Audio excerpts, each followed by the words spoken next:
Hello guys, this is our Stano for All YouTube channel where we provide English and Hindi shorthand dictation at different speeds for various skill tests. Get ready for 80 word per minute shorthand dictation. Start. When the Nepal India dispute over the Himalayan territory of Limpiadhura flared up in May, New Delhi opinion makers presented it as the doing of an upstart nation run by a renegade prime minister thumbing its nose at India, that too at Beijing's instigation. Kathmandu's polity bristled at the accusation, and the entire political spectrum came together in nationalist climax to adopt a new map which included Limpiadhura. There has been much bloodletting over the past 4 months, with one side India petulant, the other angry.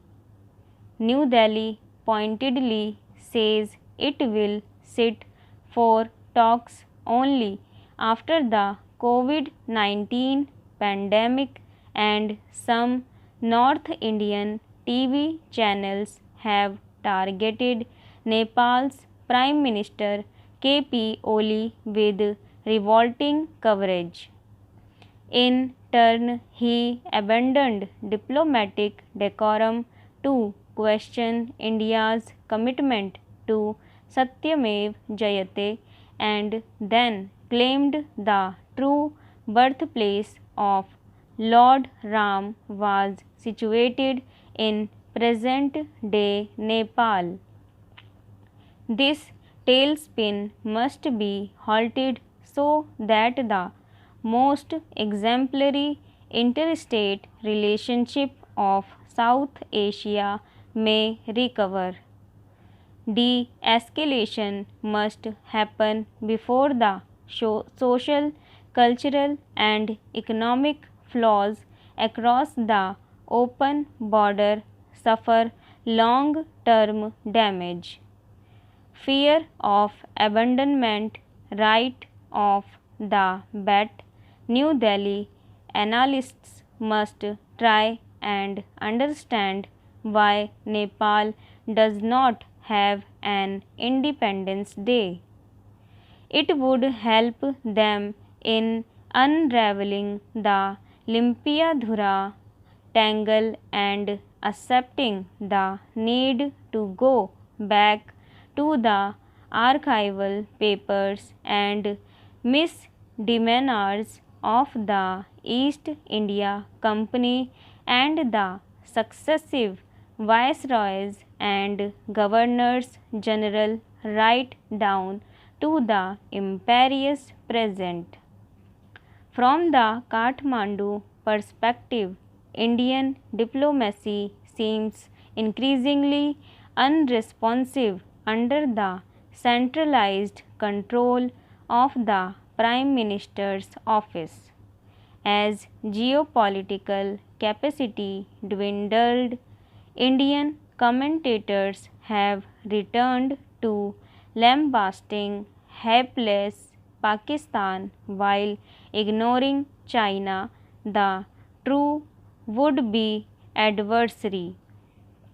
With regard to China, New Delhi has nurtured a paralyzing paranoia regarding the Himalayan range that goes back to the 1962 debacle, a condition now worsened by the Galwan intrusion. Nepal, Bhutan, and India's own Himalayan tracts are regarded merely as strategic buffers under this ossified policy. In addition, there is the constant preoccupation with neighbors who have supposedly sold out to China. A confident nation state without fear of abandonment would have behaved differently on Limpiadhura. The cause of the chasm that has opened up between Kathmandu and Delhi relates to the disputed ownership of the triangle north of Kumaon, including the Limpiadhura ridgeline, the high pass into Tibet at Lipu Lake, and the Kalapani area hosting an Indian Army garrison. New Delhi's position on the dispute is based on its decades long possession of the territory coupled with Kathmandu's implied acquiescence through its silence and the omission of Limpiadhura of on its own official maps. Nepal's claim is centered on the Treaty of Sugauli 1815, whose language reads, "The Raja of Nepal renounces all claim to the countries lying to the west of the river Kali." No agreement has superseded that treaty, and so no subsequent cartographic chicanery by the Company Sarkar or successor governments can undermine the 1815 document. Essentially, Nepal wants to stay with what was considered the upstream Kali at the time of the treaty's signing 205 years ago, while the colonized parts of South Asia have had to deal Western surnames that pervade their maps and frontiers, such as Radcliffe, McMahon, and Durand. A historically evolved country such as Nepal would tend to rely more on proof of continuous state administration.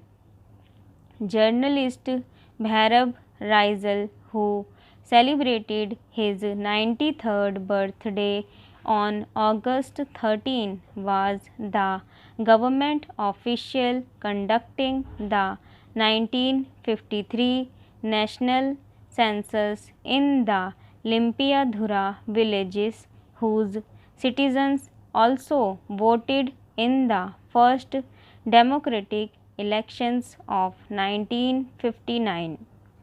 Land records were kept in Nepal's district headquarters of Darchula and Batari until access was blocked in the 1960s by the Indian base at Kalapani.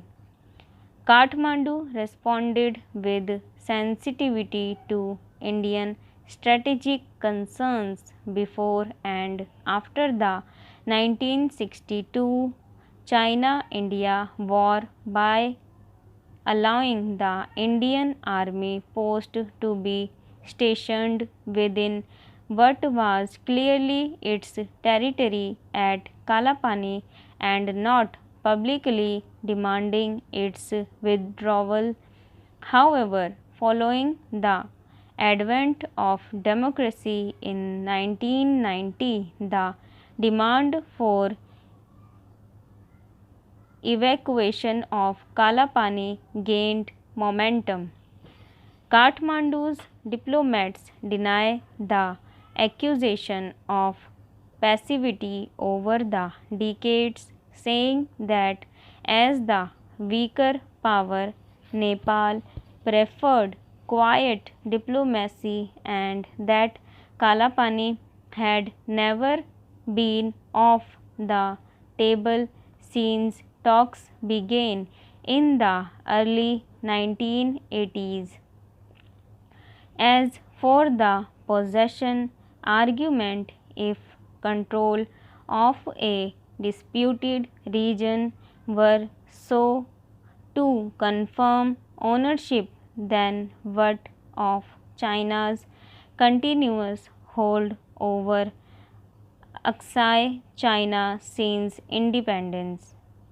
Regarding the suggestion of Nepal acting on China's behest, in fact, Kathmandu considers China complicit on Lipu Lake and has lodged strong protests with Beijing regarding its joint plans with New Delhi on use of the high pass road to Lipu Lake from the time when a joint communique was issued in 1997 during I.K. Gujral's prime ministership down to the present time of Prime Minister Narendra Modi. The two governments have agreed